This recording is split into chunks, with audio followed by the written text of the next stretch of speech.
Rasulullah, dalam siramu ku temu tulusnya cinta demi umatmu, berkorban jiwa sehingga ujung nyawa. Ya Allah, sibuk sangat nyanyi tadi. Assalamualaikum warahmatullahi taala wabarakatuh. Salam sejahtera, salam bahagia, salam cium tangan ibu bapa anda semua. Okey, baiklah adik-adik, di kesempatan ini adik-adik semua akan mempelajari bab berkenaan dengan Al-Hadis di bawah tajuk Al-Quran dan juga As-Sunnah. Okey, apa yang adik-adik akan pelajari dalam bab ini? Okey, yang pertama, adik-adik akan mengetahui pengertian hadis. Seterusnya, adik akan mengetahui tujuan kita mempelajari hadis. Dan yang ketiga, adik-adik akan mengetahui pengertian ulum hadis. Dan yang terakhir sekali, adik-adik akan mengetahui apakah tujuan adik-adik mempelajari ilmu hadis ini. Baik, teruskan bersama saya sebentar saja lagi. Jangan ke mana-mana.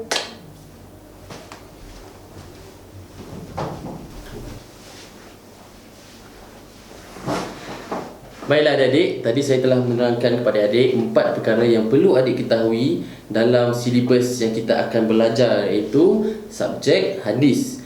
4 perkara iaitu pengertian hadis, tujuan mempelajari hadis, pengertian ilmu hadis dan juga tujuan mempelajari ilmu hadis. Baiklah, saya akan pergi kepada pengertian hadis terlebih dahulu. Apakah maksud hadis ni sebenarnya?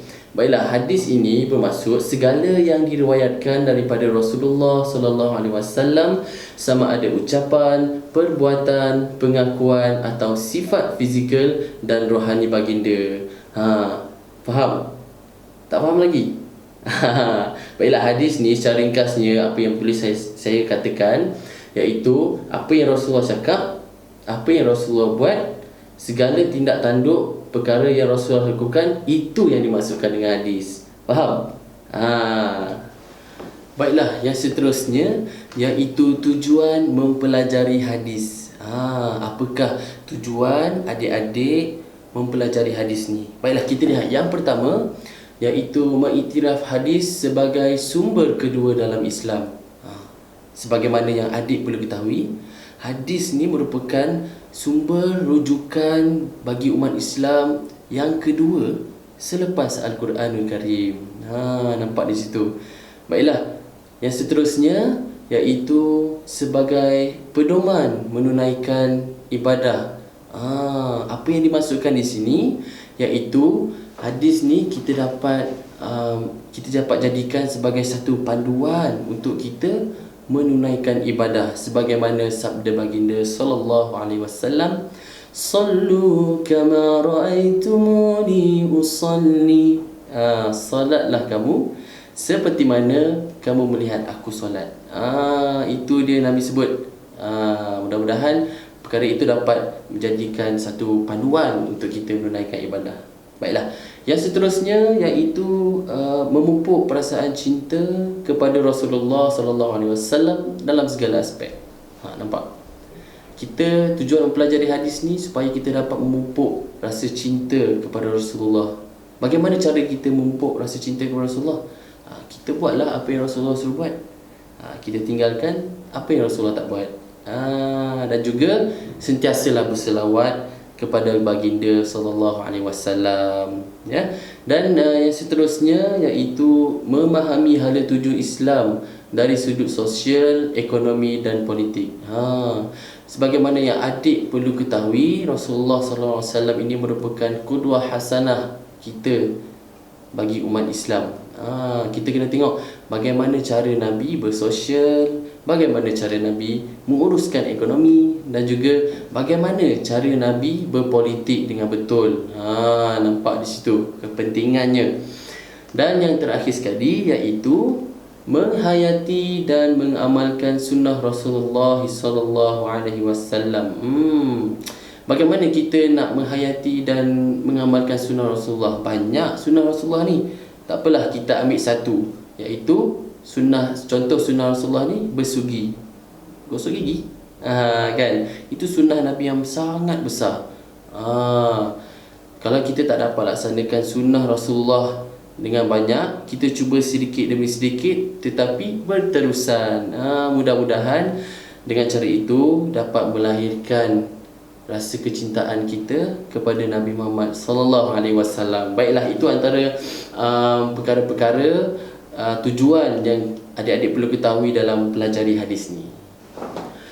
Baiklah adik-adik, yang seterusnya iaitu pengertian ilmu hadis.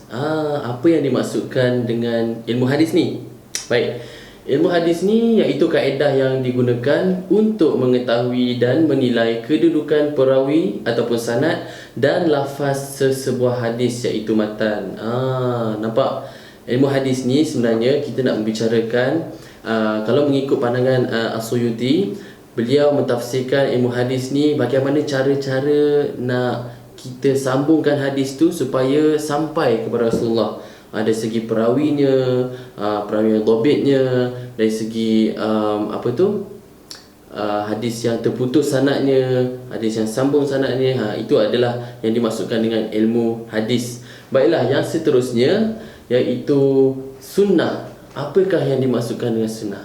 Sunnah ni iaitu perjalanan, peraturan dan tingkah laku dalam kehidupan Rasulullah sallallahu alaihi wasallam. Apa yang Rasulullah buat, tingkah laku Rasulullah, bagaimana Rasulullah tidur, bagaimana Rasulullah makan. Itu yang dinamakan sunnah. Baik, yang seterusnya iaitu khabar. Apa yang dimaksudkan dengan khabar ni? Berita yang disampaikan daripada seseorang kepada orang lain yang bersumberkan daripada Rasulullah sallallahu alaihi wasallam. Maknanya dia ni berbeza dengan sunnah ataupun hadis tadi. Kalau hadis daripada Rasulullah terus, kalau khabar ini orang lain yang sampaikan tetapi daripada Rasulullah sallallahu alaihi wasallam. Baik, dan yang terakhir sekali iaitu athar. Apakah yang dimaksudkan dengan athar ni? Baiklah, apa yang disandarkan kepada Rasulullah sallallahu alaihi wasallam dari segi perkataan, perbuatan, pengakuan, juga sifat Rasulullah SAW, dan disandarkan juga kepada para sahabat dan tabi'in. Baiklah, itu adalah keempat pengertian ilmu hadis yang telah saya jelaskan.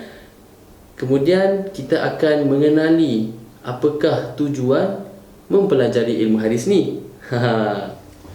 Baiklah adik-adik, yang terakhir sekali iaitu tujuan kita mempelajari ilmu hadis ni. Okey, baik. Yang pertama iaitu adik-adik dapat mengenali hadis yang diterima atau ditolak. Tengok, hadis ni pun ada yang diterima, ada yang ditolak.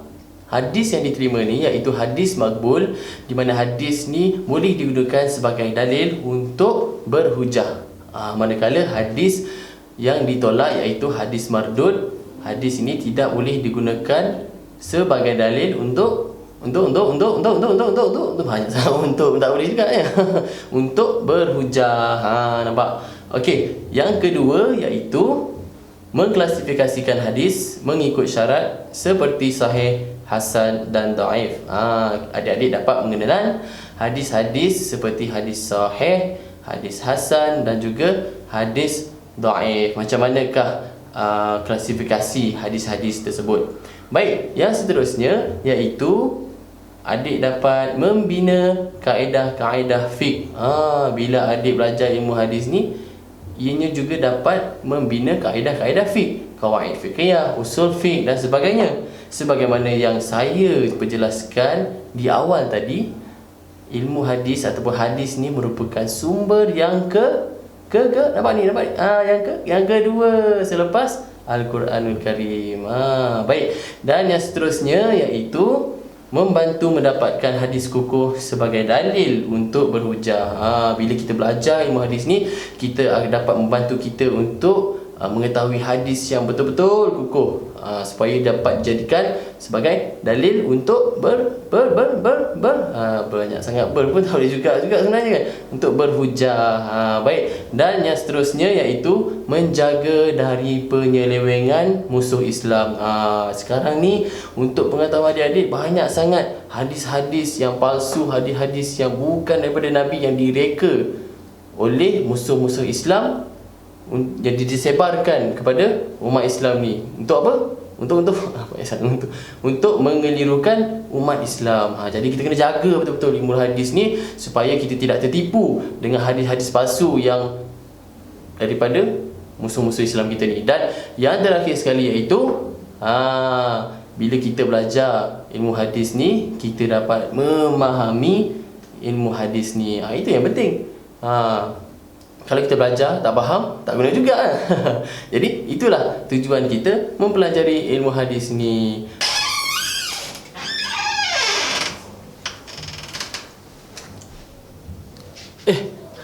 Astaghfirullahalazim, tadi lupa nak kenalkan diri. Adik-adik bersama dengan saya, Abang Ahnaf. Mudah-mudahan apa yang abang sampaikan sebentar tadi dapat dijadikan panduan dan juga adik dapat memahami dengan lebih jelas, dan juga peringatan buat saya dan juga adik-adik. Mudah-mudahan kita dapat mengamalkan sunnah Rasulullah SAW dan melahirkan rasa kecintaan kepada Rasulullah dengan lebih tinggi lagi. Mudah-mudahan insya-Allah. Jadi apa yang abang harapkan supaya adik-adik sentiasa semangat untuk bukan marah tapi bincang, okey? Supaya semangat untuk apa? Untuk belajar, okey? Wallahu alam. Assalamualaikum warahmatullahi taala wabarakatuh.